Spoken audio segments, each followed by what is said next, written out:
বিসমিল্লাহির রহমানির রহিম। প্রিয় শিক্ষার্থীবৃন্দু, তোমরা কেমন আছো? আশা করি ভালো আছো এবং ঘরেই আছো। আমিও আল্লাহর রহমতে ভালো আছি এবং তোমাদের দোয়ায়। তো ঘরে শুধু থাকলেই হবে না, ঘরের এই যে আমরা অনেক সময় পাচ্ছি ঘরে থাকার, এই সময়টাকে কাজে লাগাবো এবং পড়াশোনা করব। তো অনলাইনে এই ক্লাস, আমি ধারাবাহিক ক্লাসের আজকে আমি একাদশ ও দ্বাদশ শ্রেণীর জন্য উৎপাদন ব্যবস্থাপনা বিপণন প্রথম পত্র দশম অধ্যায় নিয়ে এর আগের ক্লাসটিতে আলোচনা করেছি। সেদিন আলোচনা করেছিলাম লেআউট বা বিন্যাসের ধারণা, বা লেআউট বা বিন্যাস কি, লেআউট বা বিন্যাসের বৈশিষ্ট্য। তো আজকে আমি আলোচনা করব লেআউট বা বিন্যাসের প্রকারভেদ। যেটা বলছিলাম যে আমরা যে প্রশ্নতে গ ঘ অ্যান্সার করতে পারি না, হ্যাঁ, সেই গ ঘর প্রশ্নের অ্যান্সারে এই প্রকারভেদ থেকেই এই অধ্যায়ের মূলত শতভাগ বলবো না, 99.99% প্রশ্ন হয়ে থাকে। তো সুতরাং এইখানে আমাদের অনেক গুরুত্ব দিতে হবে। এবং সেদিনে বলছিলাম লেআউট বা বিন্যাস দুই প্রকার, একটা হচ্ছে কারখানা বিন্যাস আর একটা হচ্ছে সেবা বিন্যাস। তো আজকে আমি শুধু আলোচনা করব কারখানা বিন্যাস নিয়ে, যেহেতু বলছি যে এইটুকু থেকেই আমাদের প্রশ্ন হয়ে থাকে। এইটুকুতে শুধু যে গ ঘর প্রশ্ন হয়ে থাকে তা নয়, ক খতেও প্রশ্ন হয়ে থাকে, জ্ঞানমূলক প্রশ্ন হয়ে থাকে, অনুধাবনমূলক প্রশ্ন হয়ে থাকে। যেমন প্রক্রিয়া বিন্যাস কি, কারখানা বিন্যাস কি, স্থির বিন্যাস কি, পূর্ণ বিন্যাস কি, মিশ্র বা সংকর বিন্যাস কি। তাহলে এই জিনিসগুলো আমাদের জানতে হবে। হ্যাঁ, তবে এখন আমি আলোচনা করব কারখানা বিন্যাস। কারখানা বিন্যাসটা কি আমি আগে লিখে নেই, তারপরে আলোচনা করব কারখানা বিন্যাস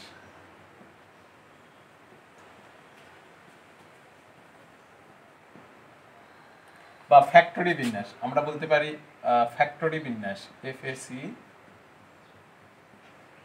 ফ্যাক্টরি লেআউট, যাকে আমরা ফ্যাক্টরি লেআউট বলে থাকি। হ্যাঁ, এখন কারখানা বিন্যাসটা কি? কারখানার অভ্যন্তরে, কারখানার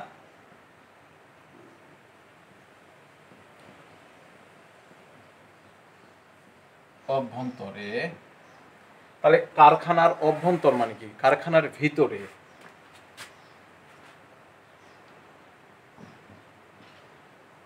যন্ত্রপাতি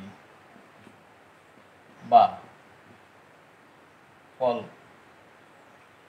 কবজা, কারখানার ভিতর অভ্যন্তরে যন্ত্রপাতি বা কল কবজা কি? কল কবজা সাজানোকেই কারখানা বিন্যাস বলে। কারখানা বা ফ্যাক্টরি, ফ্যাক্টরি লেআউট বলে। কথাটা খুব কঠিন নয়, কথাটা হচ্ছে খুবই ইজি এবং সৃজনশীল। এটা খুবই ছোট একটা জিনিস। কারখানা বিন্যাস, কারখানার অভ্যন্তরে যন্ত্রপাতি বা কল কবজা সাজানোকেই কারখানা বা ফ্যাক্টরি বিন্যাস বলে। শুধু কারখানা, কারখানা ছাড়াও বলে আরো অনেক কিছু আছে, সেই জায়গাগুলোর কথা আমি বলতেছি না। কারখানাতে কি কি সাজানো, যন্ত্রপাতি আর কলকবজা সাজানোকেই আমরা কি বলতেছি? যে কারখানা বিন্যাস বলে। আর এইটা নিয়েও একটা সৃজনশীল আছে, আমি পরে সৃজনশীল আলোচনা যখন করব তখন তোমরা ধরতে পারবা। হ্যাঁ, এখন আমি কারখানাটা খুব বেশি বিস্তারিত আলোচনা নেই, এখন আলোচনা করব আমি যে কারখানা বিন্যাসটা আবার হচ্ছে চার প্রকার। একটা হচ্ছে প্রক্রিয়া বিন্যাস, স্থির বিন্যাস, পূর্ণ বিন্যাস, মিশ্র বিন্যাস। এর মধ্যে আমাদের সমস্যা হয়ে যায়, স্টুডেন্টদের সমস্যা হয়ে যায় যে প্রক্রিয়া বিন্যাস এবং পূর্ণ বিন্যাস এই দুইটা কাছাকাছি হয়ে যায়। কাছাকাছি হওয়ার কারণে পরীক্ষায় আমরা অনেকেই একটা জায়গায় প্রক্রিয়া বিন্যাস অ্যান্সার হবে, আমরা পূর্ণ বিন্যাস দিয়ে থাকি। আবার পূর্ণ বিন্যাস অ্যান্সার হবে, সেখানে আমরা প্রক্রিয়া বিন্যাস অ্যান্সার করে আসি। এ কারণে আমরা ওখানে 3-এর মধ্যে 0 পাই অথবা 4-এর মধ্যে 0 পেয়ে যাই, শুধু এই পয়েন্টটা ভুলের জন্য। তো আমাদের এই পয়েন্টটা সঠিকভাবে ধরতে হবে। হ্যাঁ, পয়েন্ট ধরাটা একটু কঠিন, তবে আমি আজকে ভেঙে দেবো, ভেঙে দিলে ইনশাল্লাহ তোমাদের জন্য সহজ হয়ে যাবে। তো প্রথমে আলোচনা করে নিই প্রক্রিয়া বিন্যাসটা কি, তারপরে আমি ভেঙে দিব। আগে আলোচনাগুলো করে নেই, প্রক্রিয়া বিন্যাস এবং পূর্ণ বিন্যাসটা আলোচনা করে নেই।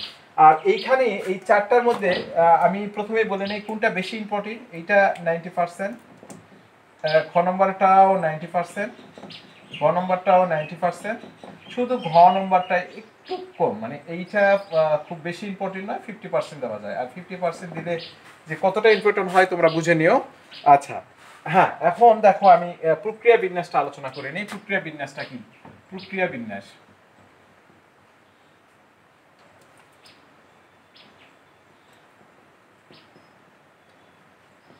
অনেক সময় প্রক্রিয়া বিন্যাস কি এটা না লিখে থাকা অনেক সময় পরীক্ষায় থাকতে পারে, বাট ইয়া আকারেই যে প্রশ্ন আকারেই প্রসেসিং বিন্যাস কি, প্রসেসিং বিন্যাস কি, সে কারণে আমি এর ইংলিশটা লিখে দিচ্ছি PROCESS, process layout, process layout. হ্যাঁ, প্রসেস লেআউট। হ্যাঁ, এখন আমি প্রসেস লেআউটটা কি সেটা আলোচনা করব। এখন লিখে নেই আগে সমজাতীয় কাজগুলো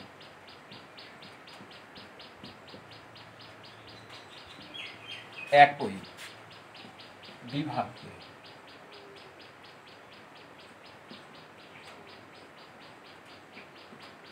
বিভাগের অধীনে এনে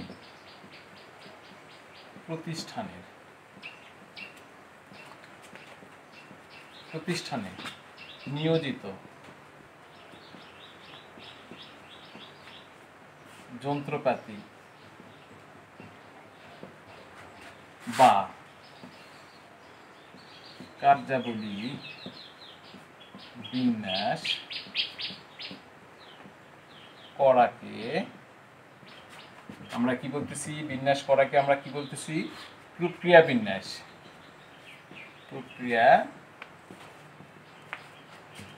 বিন্যাস। বা প্রসেস বিন্যাস, প্রসেস লেআউট, বাংলায় লিখতে হবে লেআউট বলে।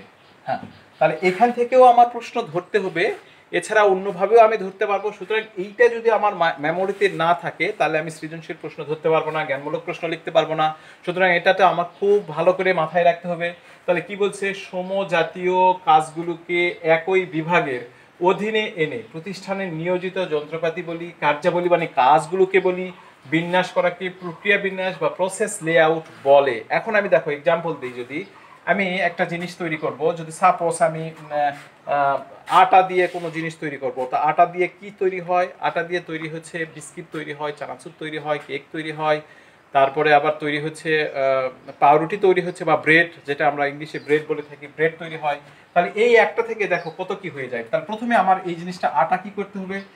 সংগ্রহ করতে হবে। তাহলে সংগ্রহ, উপকরণ সংগ্রহ যাকে বলে, উপকরণ সংগ্রহ, এইটা সংগ্রহ করলাম। এই সংগ্রহ করার পর আমার এইখান থেকে আসতেছে সংরক্ষণ বিভাগ, সংরক্ষণ বা বন্টন বিভাগ, এটাও বিভাগ লিখতে হবে, বিভাগ। তাহলে এরপরে কি আসলো? উপকরণ সংগ্রহ করছি, সংগ্রহ থেকে আমি এটা সংরক্ষণ করছি বা বন্টন করছি। এখন আমি যেখানে যেখানে বন্টন করলাম তাদের আমি কয়েকটা অংশে, যেমন যদি বলি, প্রথমে বলি যদি আমি বিস্কিট তৈরি করব, বিস্কুট বিভাগ। তারপরে আসলো ওই একই জায়গা থেকে আসলো চানাচুর বিভাগ,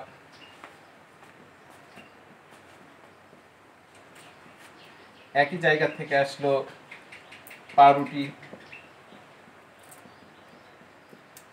বা ব্রেড বিভাগ, একই জায়গা থেকে যদি আসে কেক বিভাগ।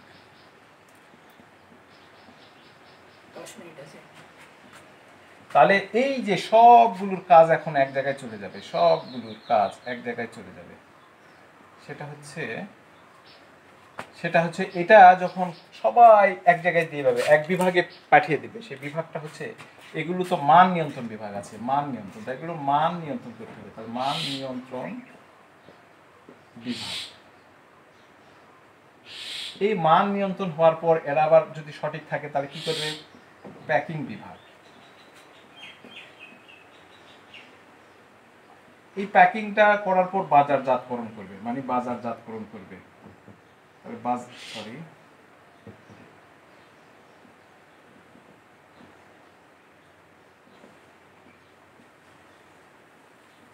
বা বিক্রয় বিভাগ, যেটাই বলি আমরা, বিক্রয় বিভাগ।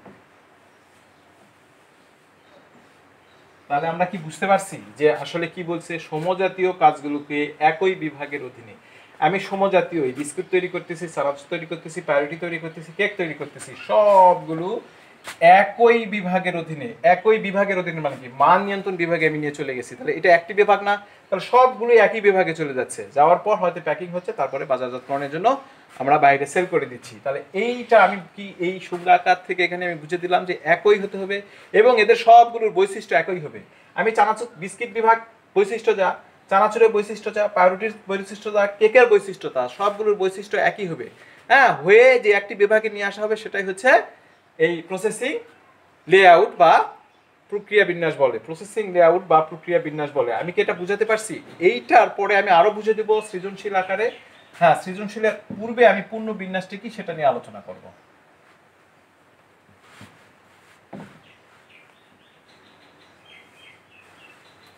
হ্যাঁ, এখন যেহেতু স্থির বিন্যাসটা নিয়ে একটু পরে আলোচনা করি, স্থির বিন্যাস আর মিশ্র বিন্যাস দুটি কথা বললেই শেষ হয়ে যাবে, আমরা ওটা খুব সহজে চিনতে পারবো। তো এখন পূর্ণ বিন্যাসের ক্ষেত্রে বলি। পূর্ণ বিন্যাস, পূর্ণটা আমরা জানি, পূর্ণর ইংরেজি কি? প্রোডাক্ট। আচ্ছা, পূর্ণ বিন্যাস আরেকটি কথা বলা হচ্ছে, ইংলিশে কি বলা হচ্ছে? Product layout. আমরা ইংলিশগুলো জানবো, আগেই বলছি ইংলিশগুলো জানবো। অনেক সময় প্রোডাক্ট লেআউট কাকে বলে, প্রোডাক্ট লেআউট কাকে বলে, তখন আমরা এই যে ইংলিশে প্রোডাক্ট লেআউটের বাংলা না জানার কারণে আমি পূর্ণবিন্যাসটা জানি, পূর্ণবিন্যাসের সংজ্ঞা জানি, সব জানি, কিন্তু আমি প্রোডাক্ট লেআউট লেখার কারণে আমি অ্যান্সার করতে পারলাম না, এতে আমরা ব্যর্থ হয়ে গেলাম। আচ্ছা, তা সেক্ষেত্রে ইংরেজি জানবো। আর এটা কি বলে? এখানেও সমজাতীয়। এই জন্যই আমি বললাম যে এই স্টুডেন্টদের জন্য একটু সমস্যা হয়ে যায়। এখানেও সমজাতীয়, আগের জায়গায়ও সমজাতীয় বলা আছে, এখানেও সমজাতীয় বলা আছে, তবে এটা আমি ভেঙে দিব, ইনশাল্লাহ তোমরা সহজে পারবে। সমজাতীয় পূর্ণ উৎপাদনের জন্য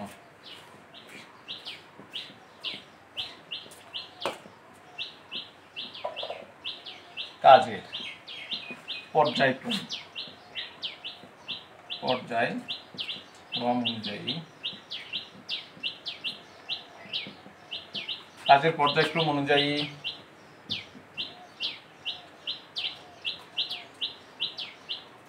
বিভাগ, মিশেন, পণ্য, উপকরণ ইত্যাদি সুসজ্জিতকরণ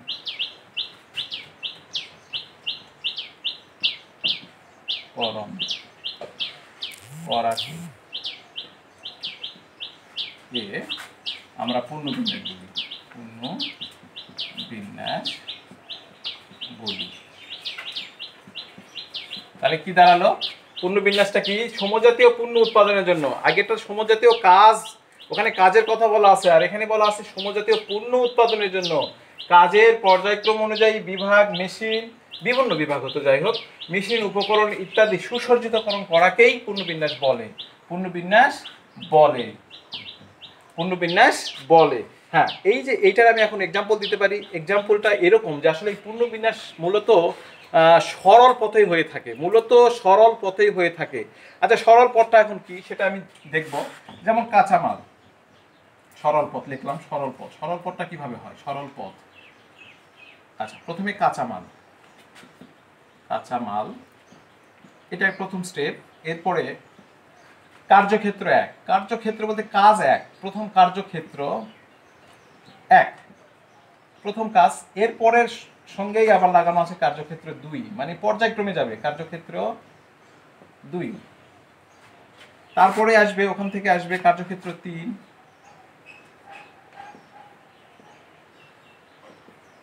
আর তিন। এভাবে পর্যায়ক্রমে একসময় কি হবে? পূর্ণ উৎপাদন হবে, পূর্ণ উৎপাদন হয়ে যাবে, পূর্ণ উৎপাদন হয়ে যাবে। তাহলে আমি কি বুঝতে পারছি? এটা সরল পথ। মানে এই আমার বিপন্ন জায়গায় দেখবো যে প্রথম একটা মেশিন আছে, তারপরে কি কাজ আছে, সেই কাজের জন্য সেই মেশিনটাই রাখানো হয়েছে। মানে সব কাজ ধারাবাহিকভাবে যাতে হয়, যে একটা মেশিন থেকে অপর মেশিনে যাইতে কোনো সমস্যা না হয়, সে কারণে এটা হচ্ছে সরল পথ, মানে সরলভাবে কাজ করা। এই সরলভাবে মানে কি? কাঁচামাল থেকে কার্যক্ষেত্রে 1 যায়, 2 যায়, 3 যায়, 4 যায়, 5 যায়, এভাবে যাইতেই পারে, কিন্তু একসময় পূর্ণ উৎপাদন হয়ে যাচ্ছে, সোজা রাস্তায় পূর্ণ উৎপাদন হচ্ছে। এটাই হচ্ছে সরল পথে। এছাড়াও আসলে ইউ আকৃতিতে হয়ে থাকে, অনেক কোম্পানিতে ইউ আকৃতিতে হয়ে থাকে। তো ইউ আকৃতিতে যে জায়গাগুলোতে হয় সেটা কিভাবে হয় সেটা একটু দেখে নিব। ইউ আকৃতিতে, ইউ আকৃতিতে আসলে হয় যেরকম ইউ আকৃতিতে, তো ইউ আকৃতিতে যেভাবে হয় এভাবে আসবে, শুরু হবে এখানে, শুরু একটা কাজ শুরু হবে, হওয়ার পর এই যে ইউ আকারে, এই যে ইউ আকারে এইভাবে আসলে প্রথম এটা এক নম্বর স্টেপ, এখানে 2 নম্বর স্টেপ থাকতে পারে, এখানে আবার 3 নম্বর স্টেপ থাকতে পারে, এখানে 4 নম্বর স্টেপ থাকতে পারে, হ্যাঁ এখানে 5 নম্বর স্টেপ, এভাবে শুরু হয়ে এক সময় শেষ হয়ে যাবে, শেষ হয়ে যাবে, শেষ। তার শেষ মানে কি? শেষ বলতে কি পূর্ণ উৎপাদন হবে, পূর্ণ শেষ বা পূর্ণ উৎপাদন, আমরা যেটাই বলি পূর্ণ উৎপাদন। তাহলে কি দাঁড়ালো যে এটা হচ্ছে ইউ আকৃতিতে। তবে অনেক বইয়েতে ইউ আকৃতি ছাড়াও এল ও এস এই 3টে আকৃতিতে হয়ে থাকে, এল কোমা ও কোমা এস এই 3টে আকৃতিতে হয়ে থাকে। এল আকৃতিতে আমরা পরীক্ষায় অনেক সময় এল আকৃতিতে স্টুডেন্ট বসিয়ে থাকি, তারপরে ও আকৃতিতে মানে গোল আকৃতিতে অনেক কোম্পানি আছে গোল করে হয়ে থাকে। এই যে অনেক কলেজ বলি, বিশ্ববিদ্যালয় বলি, তারপরে বিভিন্ন স্কুল কলেজ বলি, সেখানে ডেস্কগুলো যে বসানো থাকে গোল ডেস্ক বসানো আছে, টিচারেরা গোল হয়ে বসে আছে, তাহলে অনেক সময় গোল আকৃতিতে হয়ে থাকে। এস আকৃতিতে, এস আকৃতিতেও আমরা এই যন্ত্রপাতি বলি, শ্রমিক বলি, আমরা বিন্যাস করে থাকি। তাহলে এখন এইখান থেকে আমি 2টা জিনিস আসলে বুঝলাম, যে একটা হচ্ছে পূর্ণ প্রক্রিয়া বিন্যাস আর পূর্ণ বিন্যাস, 2 জায়গাতেই সমজাতীয় কথা বলা আছে। আর এই সমজাতীয় কথা বলা থাকার কারণে আমরা যখন সৃজনশীল করব তখন একটু আমাদের সমস্যা হয়ে যায়। তবে হ্যাঁ, এটা আমি এখন ভেঙে দেবো, ইনশাআল্লাহ তোমাদের সমস্যা সমাধান হয়ে যাবে। সমাধানটা কি? আসলে আমি এর কিছু বৈশিষ্ট্য নিয়ে আসবো। একটা হচ্ছে যদি পূর্ণ বিন্যাস, পূর্ণ বিন্যাস না সরি প্রক্রিয়া বিন্যাসটা আগে দেখি। প্রক্রিয়া বিন্যাস,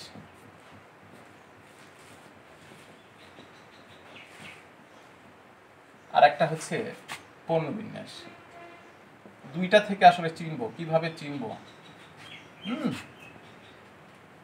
এর 1 নম্বর যদি বলি, এটা আসলে সমজাতীয়, এটাও সমজাতীয়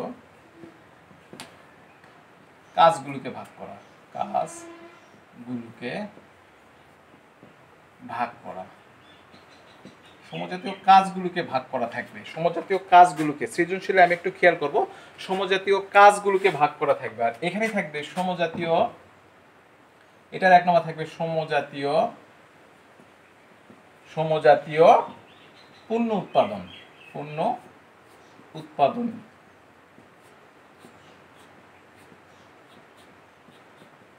এখানে সমজাতীয় পূর্ণ উৎপাদনের ক্ষেত্রে আমরা গুরুত্ব দিয়ে থাকবো, সমজাতীয় পূর্ণ উৎপাদনের ক্ষেত্রে গুরুত্ব দিয়ে থাকবো। তাহলে প্রক্রিয়া বিন্যাসে আমরা সমজাতীয় কাজগুলোকে ভাগ করে থাকি, আর পূর্ণ বিন্যাসের ক্ষেত্রে সমজাতীয় পূর্ণ উৎপাদনের প্রতি আমরা গুরুত্ব দিয়ে থাকি। পূর্ণ উৎপাদনের কথা বেশি বলা থাকবে, আর এখানে কাজের কথা বেশি বলা থাকবে। 1 গেল। 2 হচ্ছে এটা হচ্ছে স্বল্প পরিমাণ, স্বল্প পরিমাণ পূর্ণ উৎপাদন হয়, স্বল্প পরিমাণ পূর্ণ উৎপাদন হয় কিসের ক্ষেত্রে? স্বল্প পরিমাণ পূর্ণ উৎপাদন। আর এটা 2 নম্বর হচ্ছে বৃহদায়তন বা বৃহদায়তন বা বেশি পূর্ণ উৎপাদন হয়ে থাকে, বেশি পূর্ণ উৎপাদন হয়ে থাকে, তাই না? আসলে সময় স্বল্পতার কারণে বেশি আলোচনা করা যায় না। আমরা ইনশাল্লাহ ক্লাসে আরো বিস্তারিত আলোচনা করব। এখানে যারা বুঝতেছো, আমরা বারবার একটা জিনিস না দেখলে আমরা আসলে বিশেষ করে এই ক্লাসগুলো যদি আমরা বারবার না শুনি, বারবার না দেখি, তাহলে আমরা বুঝতে পারবো না। যেহেতু এটা সরাসরি কথা নয়, স্টুডেন্টদের প্রশ্ন নেই, টিচারদেরও সমস্যা হয়ে যায়, আসলে স্টুডেন্টেরা কোনো কিছু বুঝলো না সেটা অ্যান্সার দেওয়ার ক্ষেত্রে। এই কারণে আমরা বারবার দেখবো। অনেক সময় আগের গানগুলো আমাদের কেন ভালো লাগে, আগের গানগুলো, এই যে আমরা কোরআন শরীফ পড়ে থাকি, দেখবো একটা কোরআন বারবার পড়তেছি তারপরে ভালো লাগতেছে। গানগুলোর ক্ষেত্রেও যদি বলি, গান দেখবো যে পুরাতন গানগুলো মানুষের কাছে বেশি ভালো। কেন ভালো?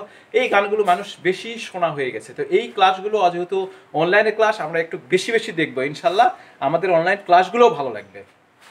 আচ্ছা, এরপরে আছে আসলে মজুদ ব্যয় কম, মজুদ ব্যয় বেশি, সরি এর মজুদ ব্যয় বেশি। এই 3 নম্বরটা এটার বেশি, এটার কম। সরি 3 4 অপচয়, এটার অপচয় বেশি, অপচয় বেশি, সংক্ষিপ্ত করে লিখে দিচ্ছি। আর এইটার হচ্ছে সরি এটার হচ্ছে কম। এইটা আসলে স্থান বেশি নাই, স্থান বেশি নাই, বেশি নাই, স্থান বেশি লাগে, এর আবার কম লাগে, তাই না? এর কম লাগে, আচ্ছা এর কম। আচ্ছা 6 নম্বরটা হচ্ছে এটা সেবাধর্মী প্রতিষ্ঠানে, সেবাধর্মী প্রতিষ্ঠানে আসলে বেশি ব্যবহার হয়ে থাকে, প্রতিষ্ঠানে বেশি ব্যবহার হয়ে থাকে। হ্যাঁ, এটা সেবার বাইরে যেটা সেটাই থাকে। তাহলে আমি খুবই সংক্ষিপ্ত আকারে আলোচনা করলাম। এখন আমি দেখো বিস্তারিত একটু সৃজনশীল আলোচনা করব। আমরা সৃজনশীল একটু দু একটা যদি দেখে নেই ইনশাল্লাহ আমাদের জন্য একটু ক্লিয়ার হয়ে যাবে। আমি দু একটা সৃজনশীল পড়ে নেই, দেখো তোমরা একটু বোঝার চেষ্টা করবে। জনাব বাসার সাভারের কাঠগড়া নামক স্থানে একটি গার্মেন্টস শিল্প স্থাপন করেন। কারখানার চতুর্থ তলায় কাপড় কাটা হয়, তৃতীয় তলায় কাপড় সেলাই, নিচতলায় ওয়াশিং ও প্যাকেটজাত করা হয়। কারখানার সিঁড়ি খুবই প্রশস্ত হয়, শ্রমিকেরা সহজে ওঠানামা করতে পারে। এছাড়া লিফটের ব্যবস্থা আছে, শ্রমিকেরা যেন নির্বিঘ্নে কাজ করতে পারে এবং সময় সাশ্রয় হয় তা বিবেচনা করে পাশের খালি জায়গায় একটি খুচরা দোকান স্থাপন করেন। শ্রমিকেরা এখান থেকে সহজেই তাদের পছন্দ মতো চাল, ডাল, তেল, লবণ প্রভৃতি পণ্য ন্যায্য মূল্য পেয়ে থাকে। তাহলে আসলে প্রত্যেকটা বিভাগ আলাদা আলাদা জায়গায়, এখানে বিভাগের কথা বেশি বলা আছে। তাহলে এখন বলা আছে উদ্দীপকে কোন ধরনের বিন্যাস অনুসরণ করা হয়েছে ব্যাখ্যা করো। তো উদ্দীপকে কোন ধরনের বিন্যাস অনুসরণ করা হয়েছে? উদ্দীপকে আসলে প্রক্রিয়া বিন্যাস অনুসরণ করা হয়েছে। এরকম যদি আমি বলি যে মিস আবৃত্তি একটি মিনি সুগার মিল স্থাপন করেন, তার কারখানায় যে বিন্যাস ব্যবস্থা করেছেন তা নিম্নে আলোচনা করা হলো। 1 নম্বর দেওয়া আছে কাঁচামাল, কর্মক্ষেত্রে 1, কর্মক্ষেত্রে 2, কর্মক্ষেত্রে 3, কর্মক্ষেত্রে 4, তারপর উৎপাদিত পণ্য। তাহলে এখানে যদি প্রশ্ন করা হয় উদ্দীপকে উল্লেখিত মিস আবৃত্তি কোন ধরনের বিন্যাস ব্যবহৃত হয়েছে? আচ্ছা আমি তো কিছুক্ষণ আগে একবারে সরল পথটা বলেই দিলাম, সরল পথ কার্যক্ষেত্র 1, কার্যক্ষেত্র 2 এভাবে বলেই দিলাম। তাহলে ওটা কোন বিন্যাসে ছিল? পূর্ণ বিন্যাসে ছিল না? তাহলে এখানে অ্যান্সার হবে পূর্ণ বিন্যাস। হ্যাঁ, এই যে খুব সহজে আমরা ধরতে পারবো। এরকম আরো দুই একটা আমি তোমাদের জন্য আসলে একটা কাজ দিলাম যে রয়্যাল গার্মেন্টস। দেখো আমি তোমাদের জন্য একটু কাজ দিচ্ছি, এটা তোমরা বাসায় করার চেষ্টা করবা। আমি সংক্ষিপ্ত আকারে লিখে দেবো এবং এখানে কমেন্ট আকারে আমাকে নিচে জানাবা যে আসলে কি। রয়্যাল গার্মেন্টস একটি সুনামধন্য পোশাক প্রস্তুতকারী প্রতিষ্ঠান, তিনি নিম্নে বিন্যাস প্রক্রিয়ার মাধ্যমে তার প্রতিষ্ঠান পোশাক প্রস্তুত করেন। তাহলে এখানে দেওয়া আছে কাঁচামাল, আচ্ছা কাঁচামাল সংগ্রহ বিভাগ, তারপরে দেওয়া আছে কাটিং বিভাগ, তারপরে দেওয়া আছে সেলাই বিভাগ, সেলাইকরণ বিভাগ, তারপরে এখান থেকে দেওয়া আছে ফিনিশিং বিভাগ,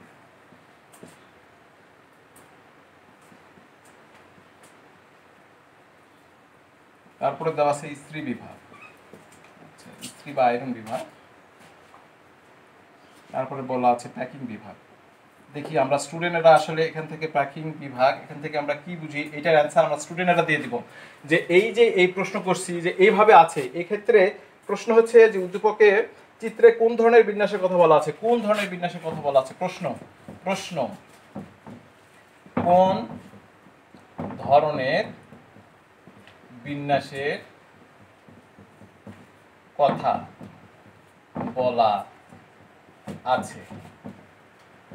আমি এটা একটু দেখবো এই জন্য যে স্টুডেন্টরা অনেক সময় আমাদের ক্লাসে কোনো সারা শব্দ দেয় না, যে আমরা আসলে ক্লাস করতেছি, স্যার এটা খারাপ হয়েছে, ওইটা আমি বুঝি নাই, এটা ভালো হয়েছে, এরকম কোনো কথা আমি কোনো স্টুডেন্টদের কাছ থেকে এখনো শুনি নাই।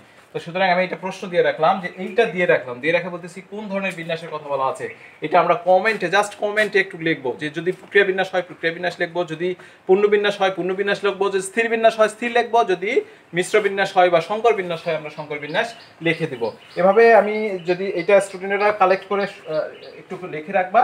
এছাড়া আরেকটা কথা বলতেছি, জনাব রুম্মান একটি শিপ ইয়ার্ড এর, আচ্ছা সরি এটা পরে, আচ্ছা এইখানে একটা জিনিস দেখো, হিয়া লিমিটেড একটি আধুনিক আসবাবপত্র প্রস্তুতকারী প্রতিষ্ঠানে একটি বিভাগ ড্রয়িং, একটি কাটিং এবং অন্য একটিতে ফিনিশিং কাজ করার জন্য কর্মী ও যন্ত্রের বিন্যাস ঘটানো হয়েছে। এতে করে নির্দিষ্ট সময়ের মধ্যে ন্যূনতম ব্যয়ের মাধ্যমে তার মানে ন্যূনতম ব্যয় মানে কি? অপচয় কম হয়, ন্যূনতম ব্যয়, খরচ কম হয়, ফরমাইশকৃত আসবাবপত্রের সরবরাহ করা সম্ভব হয়েছে, এতে করে স্বল্প সময়ের মধ্যে সময় কম লেগেছে। হিয়া কোম্পানি একটি সুনামধন্য প্রতিষ্ঠানে আবির্ভূত হয়েছে। হিয়া প্রতিষ্ঠান বিন্যাস পদ্ধতি কোন ধরনের? আসলে এই যে এখান থেকে আমার ধরার জন্য কঠিন হয়ে যাবে, কি ধরা কঠিন হয়ে যাবে, এটা প্রক্রিয়া বিন্যাস না পূর্ণ বিন্যাস? হ্যাঁ, এখানে আমার এই যে আমি যে আলাদা আলাদা করে কিছু বৈশিষ্ট্য লিখে দিয়েছি, এই বৈশিষ্ট্যতে আমি দেখব যে সেখানে সময় কোনটাতে কম লেগেছে, কোনটাতে অপচয় কম হয়েছে। তাহলে এই যে এখানে অপচয় কম বোঝাচ্ছে, তাহলে নিশ্চয়ই এটা কি বিন্যাস হবে? পূর্ণ বিন্যাস হবে। এভাবে আমরা প্রশ্নের উত্তর ধরতে পারবো। তবে এইটা আমরা অবশ্যই এইটার অ্যান্সার, জাস্ট এইটার অ্যান্সার আজকে তোমরা দিয়ে দিবা। হ্যাঁ, এখন আলোচনা করব আমি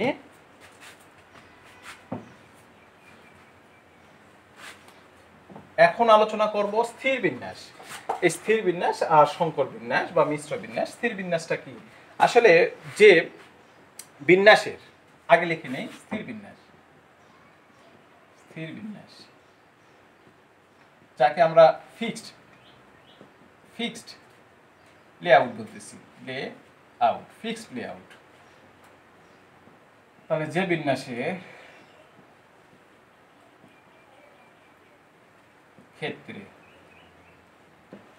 বিন্যাসের ক্ষেত্রে পণ্য একটি নির্দিষ্ট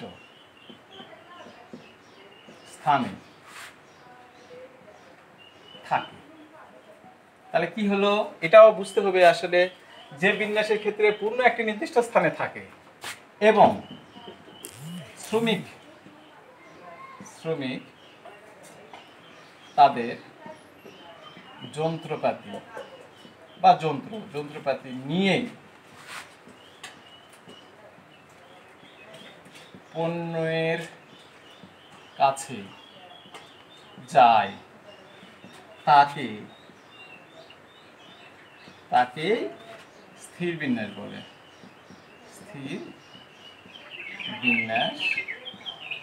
খুব সহজ কথা। এই সহজ কথা থেকে আসলে আমরা সৃজনশীল ধরতে পারবো, খুবই সহজ কথা। তাহলে স্থির বিন্যাস, ফিক্সড লেআউট বলতেছে যে বিন্যাসের ক্ষেত্রে পণ্য একটা নির্দিষ্ট স্থানে থাকে, পণ্যই নির্দিষ্ট স্থানে থাকে, যেটা তৈরি হয় সেটাই নির্দিষ্ট স্থানে থাকে। আর সেই পণ্যটি তৈরি করার জন্য শ্রমিক বলি, যন্ত্রপাতি বলি, সবগুলো তার কাছে নিয়ে যাওয়া হয়।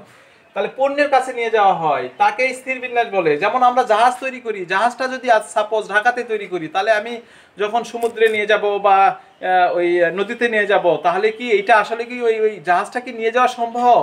বা আমি একটি বাড়ি তৈরি করেছি এক জায়গায়, সেই বাড়িটি যদি বলি এক জায়গা থেকে আরেক জায়গায় নিয়ে যাওয়া সম্ভব? একটা প্লেন তৈরি করেছি, আমি যদি প্লেন বলি, এই প্লেনের তো রাস্তাঘাটের জন্য ভিন্ন জায়গা লাগে, প্লেনের এলাকা ভিন্ন লাগে। তো আমি যদি প্লেনটা যদি নির্দিষ্ট জায়গায় না তৈরি করি, যদি রেলের ইঞ্জিনটা নির্দিষ্ট জায়গায় তৈরি না করি, আমি যদি ওইটা এক জায়গায় তৈরি করে ওই জায়গায় নিয়ে যাওয়ার চেষ্টা করি, যেখানে ইঞ্জিন চলবে সেখানে নিয়ে যাওয়ার চেষ্টা করি, তাহলে কোন আসলে সম্ভব নয়। এই কারণে এই সৃজনশীলটা ধরা খুবই সহজ। শুধু সংজ্ঞাটা একটু মাথায় রাখতে হবে যে বিন্যাসের ক্ষেত্রে পণ্য একটি নির্দিষ্ট স্থানে থাকবে, পণ্য নির্দিষ্ট স্থানেই থাকবে। পণ্যটা শুধু যে আমরা খাই সেটা না, এখানে আসলে অন্যগুলোকেও পণ্য, আমরা যেটা তৈরি করি সেটাই পণ্য। যেমন এখানে আমরা বাড়ি তৈরি করতেছি, জাহাজ তৈরি করতেছি, বিমান তৈরি করতেছি, রেল তৈরি করতেছি, রেল লাইনও যদি বলি রেল লাইনও তৈরি করতেছি। আমি রেল লাইন যদি এক জায়গায় তৈরি করে রেল লাইনের উপর বসাই, তাহলে আমাদের রেল লাইনটা সঠিকভাবে সেট হবে না। এই জন্য আমাদেরকে এটা সহজ ধরা খুবই সহজ। আমি যদি তোমরা যদি বলো আমি সৃজনশীল দু একটা বলে দিচ্ছি, সেক্ষেত্রে আরো ইজি হয়ে যাবে। দেখো কি বলা আছে, দেখো জনাব রহমান একটি শিপ ইয়ার্ড এর মালিক, তার প্রতিষ্ঠানে 200 জন শ্রমিক কাজ করে। শ্রমিকেরা প্রতিনিয়ত পশুর নদীতে নির্মিতব্য জাহাজের কাছে হাতিয়ার ও যন্ত্রপাতি নিয়ে যায়। তাহলে কে নিয়ে গেল? শ্রমিকেরা নিয়ে গেল। কি নিয়ে গেল? যন্ত্র ও হাতিয়ার নিয়ে গেল। আচ্ছা, এক্ষেত্রে প্রয়োজনীয় কাঁচামাল আনা নেওয়ার যথেষ্ট ঝামেলা পোহাতে হয়, ঝামেলা হতে পারে, অন্যান্য সুবিধা থাকা সত্ত্বেও শ্রমিকেরা কাজে স্বাচ্ছন্দ্য বোধ করে না। বিষয়টি নিয়ে জনাব রহমান চিন্তিত। আচ্ছা, জনাব রহমানের শিপইয়ার্ডের কোন ধরনের বিন্যাস পরিলক্ষিত হয়? হ্যাঁ, কোন ধরনের? এটা তো খুব সহজ কথা, এটা আমরা সহজে পেয়ে যাব। এটা হচ্ছে স্থির বিন্যাস। আর স্থির বিন্যাস নিয়ে আলোচনা করলেই এই প্রশ্নের উত্তর হয়ে যাবে। এরকম এই অধ্যায়ে আসলে অধিকাংশই প্রশ্ন আসছে এই প্রক্রিয়া বিন্যাস, স্থির বিন্যাস আর পূর্ণ বিন্যাস নিয়ে। আর মিশ্র বিন্যাসটা আসলে কি? মিশ্র বিন্যাসটা আসলে এই যে একটু লিখে দেওয়া, তাই এটা খুব একটা ইম্পর্টেন্ট নয়, তারপর লিখে দিচ্ছি। মিশ্র শব্দ মানে কি? মিক্স হওয়া, তাই না? তার মানে নিশ্চয় এই চারটার মধ্যে কোনো দুইটা বা তিনটা একত্রিত হয়ে কাজ করাই হচ্ছে মিশ্র বিন্যাস। তাহলে সেটা কি কি আসলে মিশ্র বিন্যাস? অবলিক সংকর, সংকরও আমরা বলে থাকতে পারি। সংকর, পরীক্ষায় সংকর বিন্যাস। এটাকে আবার কি বলা হচ্ছে? Mix layout, layout, mix layout. আচ্ছা, মিক্স লেআউট এই যে বিন্যাসে আসলে যে বিন্যাস, লিখে নিই অ্যান্সারটা।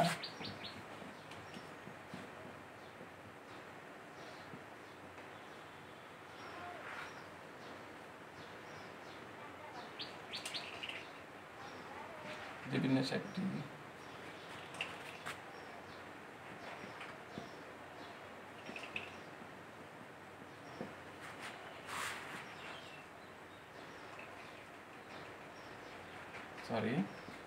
এখানে যে বিন্যাস প্রক্রিয়ায় হবে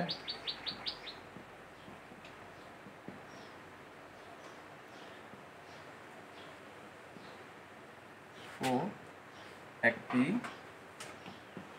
প্রক্রিয়া বিন্যাস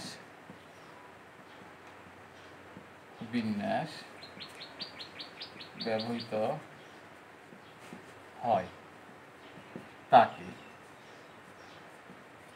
সংকর বা মিশ্র বিন্যাস বলে। তাহলে খুবই সহজ কথা, আমরা আসলে যেহেতু পূর্ণবিন্যাস আর প্রক্রিয়া বিন্যাসটা আগে শিখে আসছি, ওই দুইটার সংমিশ্রণে সংকর বা মিশ্র বিন্যাস হয়ে থাকে। এছাড়া আমি আরো মাথায় রাখতে পারবো যে আমার যে এই প্রক্রিয়া বিন্যাস এবং পূর্ণ বিন্যাসের যে সুবিধাগুলো ছিল, জাস্ট দুইটার সুবিধা নিয়ে যেগুলো বিন্যাস গঠন হয় সেটাই হচ্ছে মিশ্র বিন্যাস। জাস্ট দুইটার সুবিধা, দুইটার অসুবিধা মাইনাস করে সুবিধাটুকু নিয়েই আসলে মিশ্র বিন্যাস তৈরি হয়।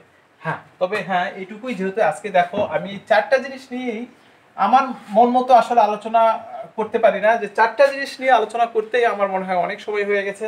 তো এই কারণেই আসলে এই ক্লাসটাকে আর এক দিনে আসলে নিয়ে যাইতে হচ্ছে। সেবা বিন্যাস নিয়ে আলোচনা করবো ইনশাল্লাহ, এবং সেবা বিন্যাস নিয়ে 3টা পয়েন্ট আছে, এবং সেবা বিন্যাস কি এই 4টা জিনিস নিয়ে আলোচনা করবো ইনশাল্লাহ। এটাও আজকে খুব ভেরি ভেরি ইম্পর্টেন্ট জিনিস আমরা শিখে ফেলছি, আর আগামীতে এই 4টা জিনিস নিয়ে শিখলে এই অধ্যায়টা শেষ হয়ে যাবে। এবং এই অধ্যায় আমাদের জন্য খুবই গুরুত্বপূর্ণ, যে এই যে আমাদের সংক্ষিপ্ত যে সিলেবাস করেছে, সেই সিলেবাসে অনেক অধ্যায় বাদ দিয়ে এই অধ্যায়টুকুই রেখেছে। তার মানে বুঝতে হবে এই অধ্যায় থেকে আসলে প্রশ্ন হয়ে থাকবে। যারা সিলেবাস একসময় যখন পুরো সিলেবাসে পরীক্ষা হবে, তার মানে নিশ্চিত ধরে নিতে হবে তাদের কাছে এই অধ্যায়টি নিশ্চয়ই ইম্পর্টেন্ট।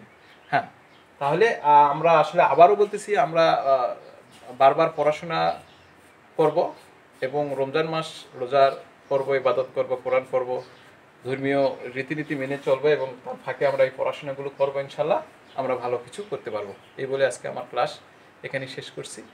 মুহাম্মদ নবীনা বিনুরু হাদি।